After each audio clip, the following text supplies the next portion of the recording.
Em nosso estudo de hoje, eles são 21 do livro Rumo Certo e tem por título Tentação e Virtude.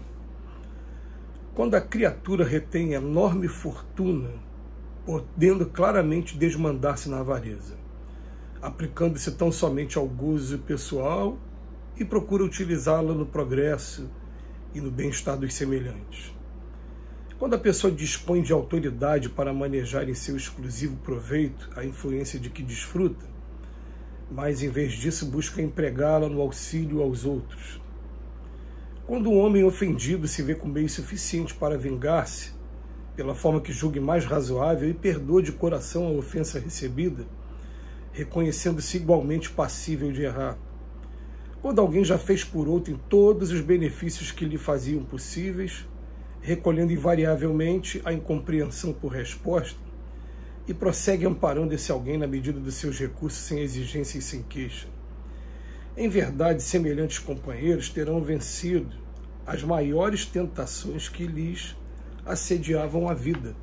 Todos nós, espíritos ainda em evolução e resgate, somos experimentados nos temas do caminho terrestre em cuja convivência temos caído de outras vezes. Isso acontece porque em muitas circunstâncias as nossas provações assumem na escola humana a forma de testes indispensáveis.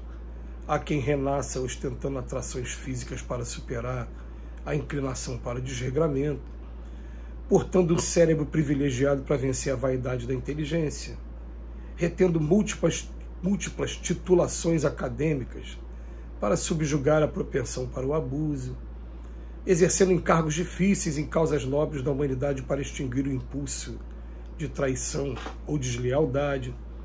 Cada um de nós, onde esteja, é examinado pela vida superior nas tendências inferiores nas quais já faliu em existências passadas, e apenas conseguiremos a vitória sobre nós mesmos quando repetirmos as operações do bem sobre o mal que nos procure, tantas vezes quantas sejam necessárias, mesmo além do débito pago ou da mancha extinta. Fácil, por isso, reconhecer que, sem o toque da tentação, a virtude realmente não aparece, e assim será sempre, de vez que toda a inocência será levada hoje, amanhã ou depois ao cadinho da luta, a fim de que não permaneça na condição de flor, improdutiva no vaso lindo, mas inútil da ingenuidade. A sentença do Pai Nosso é: não nos deixeis cair em tentação. Nunca foi, nunca será, afastai de nós a tentação. Para que serve a tentação? A tentação serve para mostrar para a gente aonde está o nosso ponto fraco e aonde está aquilo que impede o nosso progresso e a nossa evolução. Por isso ela deve ser observada, encarada com a maior naturalidade possível, mas com a sabedoria daquele que já entende que a porta da perdição é larga, a porta que leva à salvação é a porta estreita, e muitos poucos conseguirão atingir essa porta, porque a grande maioria de nós aqui, a gente está muito acomodado com a porta larga.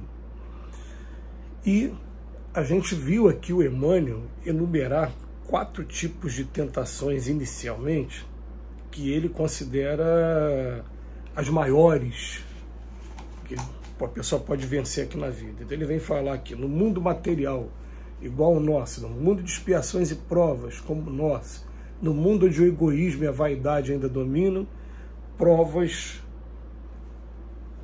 maiores são fortuna, autoridade, meios de se vingar e quando a gente recebe a incompreensão, a ingratidão por alguma coisa que a gente faz. Ele enumera 4. Então, o Emmanuel começa trazendo os exemplos para a gente. Ele fala, se você está retendo uma enorme fortuna, já pode aí aproveitar, como eu já ouvi alguns bilionários aqui da Terra. Uma vez eu vi um que foi perguntado para ele, o que você considera ser rico? Ele respondeu assim, eu não sou obrigado a fazer nada daquilo que eu não gosto de fazer. Quer dizer, uma vida totalmente escorada no comodismo. Depois ele fala da autoridade. Se você já tem essa autoridade,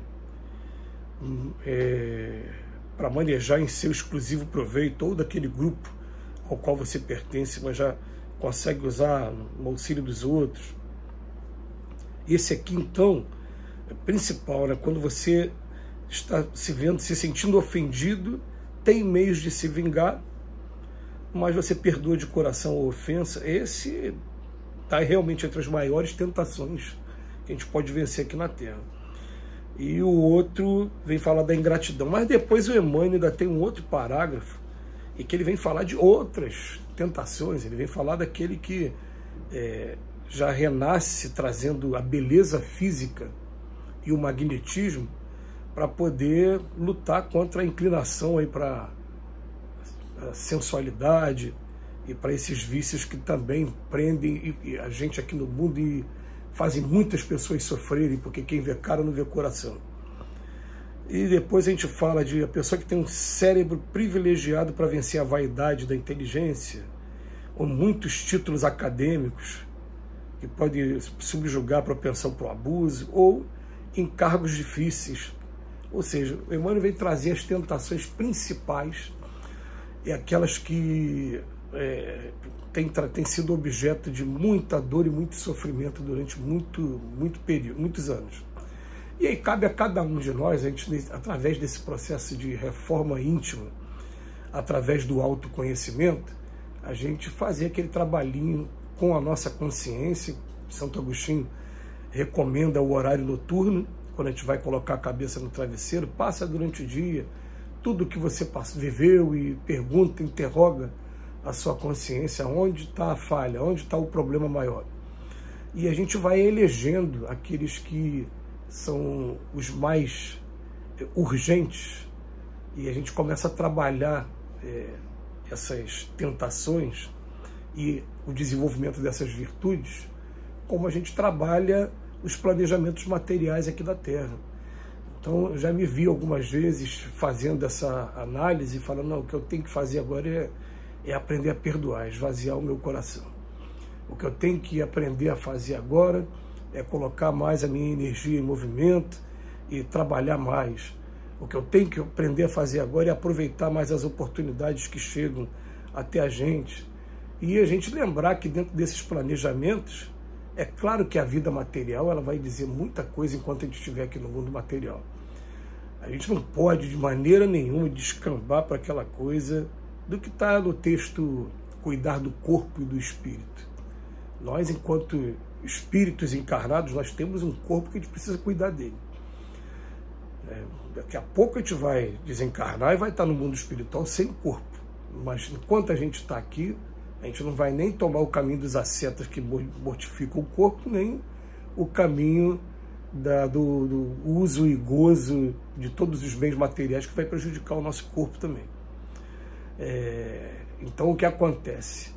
Esse estudo da tentação talvez seja o estudo mais importante que a gente deva fazer agora no momento, porque a gente vai perceber que se o aprendizado maior é o amor ao próximo, tudo aquilo que é contrário a esse amor está sendo o meu principal obstáculo. Por isso que a doutrina espírita vem dizer para a gente que os principais, vamos colocar, desafios nossos aqui na Terra se chamam egoísmo, vaidade e orgulho. Tá bom? Egoísmo, vaidade e orgulho. Não existe tentação que não parta de um dos três. Egoísmo, vaidade, orgulho. Aí a gente volta para os exemplos do Emmanuel. O primeiro, fortuna. Eu com o meu egoísmo e com o meu orgulho, os três são estimulados nele. Eu vou usar a fortuna só para mim. Autoridade, mesma coisa. Força física e capacidade de se vingar através do poder da força física. Todos eles estão mexendo com orgulho, vaidade. Depois ele fala para a gente ingratidão, beleza física. Todos esses exemplos partem do orgulho, do egoísmo e da vaidade. O trabalho principal, é para onde a gente deve dirigir todas as nossas armas se a gente quiser realmente chegar daqui a pouco no plano espiritual, melhor do que quando a gente veio, e se a gente quiser realmente ter casas mais bem-aventuradas daqui para frente no reino dos céus, na casa do Pai. Que Jesus nos abençoe hoje e sempre, E a gente agradece a Emmanuel mais uma vez pela reflexão.